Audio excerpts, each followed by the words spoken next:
নমস্কাৰ প্ৰিয় দৰ্শক এনকে টিভিৰ ডিজিটেল সংস্কৰণলৈ আপোনালোক সকলোকে স্বাগতম জনাইছো আৰু এই মুহূৰ্তত এটা ব্ৰেকিং নিউজ লৈ আহিছো আজি ঘোষণা হ'ব হাইস্কুল শিক্ষান্ত পৰীক্ষাৰ ফলাফল এই মুহূৰ্তত এনকে টিভি প্লাছৰ দৰ্শকসকলৰ জ্ঞাতাৰ্থ জনাব বিচাৰিছো আজি ঘোষণা হ'ব হাইস্কুল শিক্ষান্ত পৰীক্ষাৰ ফলাফল পুৱা 10:30 বজাৰ লগে লগে ঘোষণা কৰা হ'ব হাইস্কুল শিক্ষান্ত পৰীক্ষাৰ ফলাফল ইতিমধ্যে সামাজিক মাধ্যমত শিক্ষামন্ত্ৰী ডক্টৰ ৰনোজ পেগুৱে ঘোষণা কৰিছে আজি মেট্ৰিক পৰীক্ষা ঘোষণাৰ কথা ইতিমধ্যে তেওঁ উল্লেখ কৰিছে ফলাফল ঘোষণাৰ কথা আৰু এই মুহূৰ্তত আমি জনাব বিচাৰিছো পুনৰবাৰ আমাৰ দৰ্শকসকলৰ জ্ঞাতাৰ্থে যে আজি ঘোষণা হ'ব মেট্ৰিকৰ ফলাফল 10:30 বজাৰ লগে লগে ঘোষণা কৰা হ'ব মেট্ৰিকৰ ফলাফল সামাজিক মাধ্যম এক্স হেণ্ডেল যোগে শিক্ষামন্ত্ৰী ডক্টৰ ৰনোজ পেগুৱে ইতিমধ্যে ঘোষণা কৰিছে মেট্ৰিকৰ ফলাফল ঘোষণা কৰাৰ কথা এই মুহূৰ্তৰ ব্ৰেকিং নিউজ আমাৰ দৰ্শকসকলক জনাব বিচাৰিছো পুনৰবাৰ এবাৰ মেট্ৰিকৰ ফলাফল ঘোষণা কৰা হ'ব আজি বিশেষভাৱে সদ্য দেখিবলৈ পোৱা গৈছিল মেট্ৰিকৰ ফলাফল ঘোষণাক লৈ যথেষ্ট অনিশ্চয়তা দেখিবলৈ পোৱা গৈছিল বিভিন্নজনে তাক লৈ বহু চৰ্চা কৰিছিল কিন্তু শেহতীয়াকৈ দেখিবলৈ পোৱা গৈছে অসম ৰাজ্যিক বিদ্যালয় শিক্ষা বোৰ্ডে অৰ্থাৎ বিদ্যালয় শিক্ষা পৰিষদে বৰ্তমান সময়ত সেই মেট্ৰিকৰ যি ফলাফল সেয়া ঘোষণা কৰিবলৈ সাজু হৈছে আজি পুৱা 10:30 বজাৰ লগে লগে ঘোষণা কৰা হ'ব মেট্ৰিকৰ ফলাফল এবাৰ যি মেট্ৰিক পৰীক্ষা আচলতে অৱতীৰ্ণ হৈছিল সৰ্বমুঠ 4,29,448 গৰাকী পৰীক্ষাৰ্থী আৰু 944টা পৰীক্ষা কেন্দ্ৰত অনুষ্ঠিত হৈছিল পৰীক্ষা 1,90,653 গৰাকী ছাত্ৰ অৱতীৰ্ণ হৈছিল এবাৰৰ মেট্ৰিক পৰীক্ষাত আনহাতে 2,38,795 গৰাকী ছাত্ৰী অৱতীৰ্ণ হৈছিল মেট্ৰিক পৰীক্ষাত আৰু সৰ্বমুঠ 4,29,448 গৰাকী পৰীক্ষাৰ্থী অৱতীৰ্ণ হৈছিল আৰু এই 4 লক্ষাধিক পৰীক্ষাৰ্থীৰ আজি তেওঁলোকৰ যি পৰীক্ষাৰ ফলাফল সেয়া ঘোষণা কৰিবলৈ আগবাঢ়িছে অসম ৰাজ্যিক বিদ্যালয় শিক্ষা বোৰ্ড আৰু শিক্ষা পৰিষদ আৰু এই মুহূৰ্তৰ ব্ৰেকিং নিউজটো যিসকল দৰ্শক আমাৰ এই পোনপটীয়া সম্প্ৰচাৰ সংযোগ হৈছে তেওঁলোকক এটা জনাব বিচাৰিছো আজি পুৱা 10:30 বজাৰ লগে লগে ঘোষণা কৰা হ'ব মেট্ৰিক পৰীক্ষাৰ ফলাফল 10:15 সংবাদ মাধ্যমক যি আচলতে প্ৰেছ বাৰ্তা সেয়া প্ৰদান কৰা হ'ব 8:30 বজাৰ লগে লগে যি আচলতে বিভাগীয় যি নিৰ্দেশনা সেই নিৰ্দেশনা প্ৰকাশ কৰা হ'ব আৰু 10:30 বজাৰ লগে লগে বিদ্যালয়সমূহত উপলব্ধ হ'ব বিশেষভাৱে যি মেট্ৰিক পৰীক্ষাৰ ফলাফল অনলাইন যোগেও মেট্ৰিক পৰীক্ষাৰ যি ফলাফল সেয়া সকলোৱে আচলতে চাব পাৰিব তাৰ বাবে কেইবাটাও ৱেবছাইট ইতিমধ্যে অসম ৰাজ্যিক বিদ্যালয় শিক্ষা পৰিষদে ইতিমধ্যে সাজু কৰি তুলিছে আৰু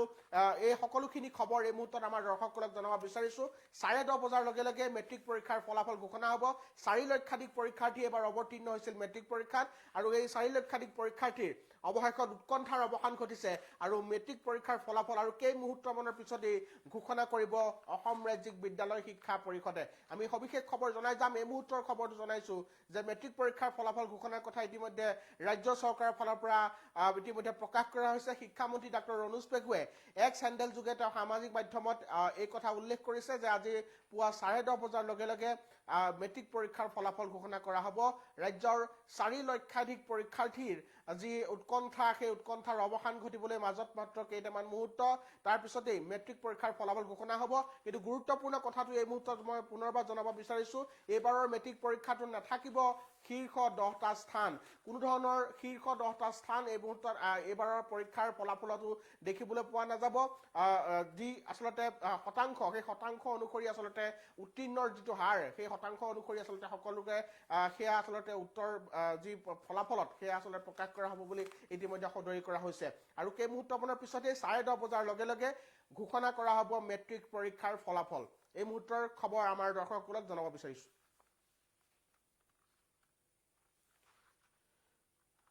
আমি পুনৰ ক'ব বিচাৰিছো আজি পুৱা 10:30 বজাৰ লগে লগে ঘোষণা কৰা হ'ব মেট্ৰিক পৰীক্ষাৰ ফলাফল সামাজিক মাধ্যম যোগে ইতিমধ্যে শিক্ষামন্ত্ৰী ডক্টৰ ৰনোজ পেগুৱে এই কথা ঘোষণা কৰিছে ইতিমধ্যে ফলাফল ঘোষণাৰ বাবে সাজু হৈছে অসম ৰাজ্যিক বিদ্যালয় শিক্ষা পৰিষদ ৰাজ্যৰ 4,29,448 গৰাকী পৰীক্ষাৰ্থী এবাৰ অৱতীৰ্ণ হৈছিল মেট্ৰিক পৰীক্ষাত ইয়াৰ ভিতৰত 1,90,653 গৰাকী ছাত্ৰ অৱতীৰ্ণ হৈছিল মেট্ৰিক পৰীক্ষাত আনহাতে 2,38,795 গৰাকী ছাত্ৰী অৱতীৰ্ণ হৈছিল মেট্ৰিক পৰীক্ষাত মুঠ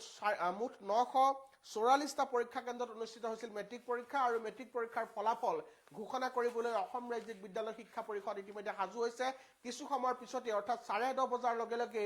অনলাইন যোগে ৱেবছাইটত উপলব্ধ হ'ব মেট্ৰিক পৰীক্ষাৰ ফলাফল আনহাতে বিদ্যালয়সমূহতো এই মেট্ৰিকৰ ফলাফল লাভ কৰিব ছাত্ৰ ছাত্ৰী অভিভাৱকসকলে আৰু সামাজিক মাধ্যম যোগে ইতিমধ্যে শিক্ষামন্ত্ৰী ডাক্তৰ ৰণোজ পেগুৱে ঘোষণা কৰিছে অৱশেষত মেট্ৰিক পৰীক্ষাৰ ফলাফলৰ সেই বিশেষ মুহূৰ্ত আহি পাইছেহি শিক্ষা জীৱনৰ বাবে অতি গুৰুত্বপূৰ্ণৰূপে বিবেচিত মেট্ৰিক পৰীক্ষাৰ এই ফলাফল এই মুহূৰ্তত ঘোষণা কৰিবলৈ ৰাজ্য চৰকাৰ সাজু হৈছে পুৱা 10:30 বজাৰ লগে লগে ঘোষণা হ'ব পৰীক্ষাৰ ফলাফল 8:30 বজাত যি ৰাজ্য চৰকাৰৰ ফালৰ পৰা যি নিৰ্দেশনা সেই নিৰ্দেশনা ফলাফল ঘোষণাৰ নিৰ্দেশনা জাৰি কৰা হ'ব আৰু এই মুহূৰ্তৰ পুনৰ দৰ্শকসকলক জনাব বিচাৰিছো আজি মেট্ৰিক পৰীক্ষাৰ ফলাফল ঘোষণা কৰা হ'ব 4 লক্ষাধিক পৰীক্ষাৰ্থী এবাৰ অৱতীৰ্ণ হৈছিল আৰু সেই পৰীক্ষাৰ্থীসকলৰ যি উৎকণ্ঠা সেই উৎকণ্ঠাৰ অৱশেষত অৱসান ঘটিবলৈ মাজত মাত্ৰ কেইটামান মুহূৰ্ত কিন্তু এইবাৰো কোনো ধৰণৰ শীৰ্ষ স্থান নাথাকিব অৰ্থাৎ আমি পূৰ্বতে যি ধৰণে দেখিবলৈ পাইছিলো যে ৰাজ্যৰ ভিতৰতে শীৰ্ষ 10টা স্থান থাকে মেট্ৰিক পৰীক্ষাৰ উত্তীৰ্ণৰ ক্ষেত্ৰত কিন্তু এইবাৰ দেখিবলৈ পোৱা গৈছে কেনেধৰণৰ কোনো ধৰণৰ শীৰ্ষ 10টা স্থান চৰকাৰে এবাৰ ৰখা নাই তাৰ পৰিৱৰ্তে যি শতাংশ উত্তীৰ্ণৰ যি আচলতে হাৰ সেই উত্তীৰ্ণৰ হাৰটো আচলতে তাত আচলতে ফলাফলত উল্লেখ কৰা হ'ব গতিকে স্বাভাৱিকতে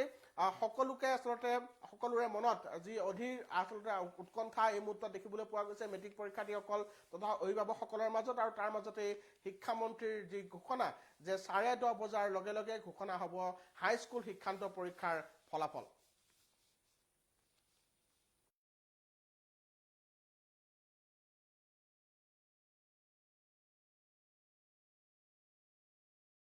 দৰ্শক আমাৰ এই মুহূৰ্তত সংযোগ হৈছে পোনপটীয়া সম্প্ৰচাৰ চাই আছে তেওঁলোকক ইয়াত এটা জনাব বিচাৰিছো আজি পুৱা 10:30 বজাৰ লগে লগে ঘোষণা হ'ব হাইস্কুল শিক্ষান্ত পৰীক্ষাৰ ফলাফল ৰাজ্যৰ 4,29,000 পৰীক্ষাৰ্থী এবাৰ অৱতীৰ্ণ হৈছিল মেট্ৰিক পৰীক্ষাত আৰু সেই মেট্ৰিক পৰীক্ষাৰ ফলাফল ঘোষণা কৰিবলৈ মাজত মাত্ৰ কেইটামান মুহূৰ্ত কিছু সময়ৰ পিছতেই যি ৰাজ্যৰ চৰকাৰৰ যি আচলতে বিদ্যালয় শিক্ষা পৰিষদ আছে সেই বিদ্যালয় শিক্ষা পৰিষদৰ ফালৰ পৰা বিশেষভাৱে মেট্ৰিক পৰীক্ষাৰ ফলাফল ঘোষণা কৰা হ'ব বিদ্যালয়সমূহতো আচলতে ফলাফল উপলব্ধ হ'ব তাৰ সমান্তৰালভাৱে যি অনলাইন যোগেও কেইবাটাও ৱেবছাইটত ইতিমধ্যে সেই যি ফলাফল সেই ফলাফল উপলব্ধ হ'ব বুলি ইতিমধ্যে ASSEBৰ তৰফৰ পৰা ইতিমধ্যে জানিবলৈ দিছে গতিকে এই মুহূৰ্তৰ ব্ৰেকিং নিউজ জনাব বিচাৰিছো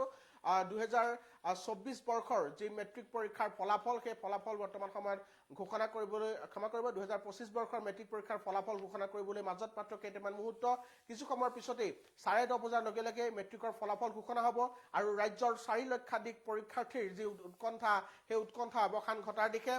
ইতিমধ্যে বহু পৰীক্ষা কেন্দ্ৰত দেখিবলৈ পোৱা গৈছিল মেট্ৰিক পৰীক্ষাৰ সময়ছোৱাত কিছু মাজে সময়ে কিছু বিতৰ্ক কিছু বিসংগতি হৈছিল কিন্তু তাৰ মাজতো খুব সুচাৰুৰূপে চৰকাৰে পৰীক্ষা অনুষ্ঠিত কৰিবলৈ চেষ্টা কৰিছিল আৰু এই মুহূৰ্তৰ খবৰ শেহতীয়া খবৰ যে সামাজিক মাধ্যমত শিক্ষামন্ত্ৰীয়ে ঘোষণা কৰিছে 10:30 বজাৰ লগে লগে মেট্ৰিক পৰীক্ষাৰ ফলাফল ঘোষণা কৰা হ'ব অসম ৰাজ্যিক বিদ্যালয় শিক্ষা পৰিষদৰ তৰফৰ পৰা এই ফলাফল ঘোষণা কৰা হ'ব তাৰ বাবে ইতিমধ্যে সকলোখিনি যাৱতীয় প্ৰস্তুতি ইতিমধ্যে সাজু কৰা হৈছে এইবাৰো পূৰ্বৰ দৰে কোনো ধৰণৰ শীৰ্ষ 10টা স্থান নাথাকিব তাৰ পৰিৱৰ্তে শতাংশৰ যি উত্তীৰ্ণৰ যিটো হাৰ উত্তীৰ্ণৰ হাৰহে আচলতে ফলাফলত উল্লেখ থাকিব বুলি ইতিমধ্যে কোৱা হৈছে আৰু এই খবৰটো এই মুহূৰ্তত আমাৰ দৰ্শকসকলক জনাব বিচাৰিছো যিসকল দৰ্শকে NKTV প্লাছৰ এই ডিজিটেল সংস্কৰণ চাই আছে তেওঁলোকক ইয়াত পুনৰ কৈছো আজি হাইস্কুল শিক্ষান্ত পৰীক্ষাৰ ফলাফল ঘোষণা হ'ব পুৱা 10:30 বজাৰ লগে লগে ফলাফল লাভ কৰিব ছাত্ৰ ছাত্ৰী আৰু অভিভাৱকসকলে যিসকল পৰীক্ষাৰ্থী পৰীক্ষাত অৱতীৰ্ণ হৈছিল জীৱনৰ শিক্ষা জীৱনৰ বাবে অতি গুৰুত্বপূৰ্ণভাৱে বিবেচিত মেট্ৰিক পৰীক্ষাত অৱতীৰ্ণ হোৱা প্ৰতিগৰাকী শিক্ষাৰ্থীলৈ আমাৰ ফালৰ পৰা জনাইছো আন্তৰিক শুভেচ্ছা কিছু সময়ৰ পিছতে ফলাফল ঘোষণা হ'ব ফলাফলৰ বাবে সকলো অধিক আগ্ৰহেৰে অধিক উৎকণ্ঠাৰে এই মুহূৰ্তত বাট চাই আছে আৰু আমাৰ দৰ্শকসকলক এটা তথ্য জনাব বিচাৰিছো 10:30 বজাৰ লগে লগে অনলাইন আৰু অফলাইন যোগে আচলতে গোটেই যি পৰীক্ষাৰ ফলাফল সেয়া উপলব্ধ হ'ব এই মুহূৰ্তৰ খবৰ আমাৰ জনাব বিচাৰিছো আজি হাইস্কুল শিক্ষান্ত পৰীক্ষাৰ ফলাফল ঘোষণা হ'ব মাত্ৰ কেই মুহূৰ্তমানৰ পিছতে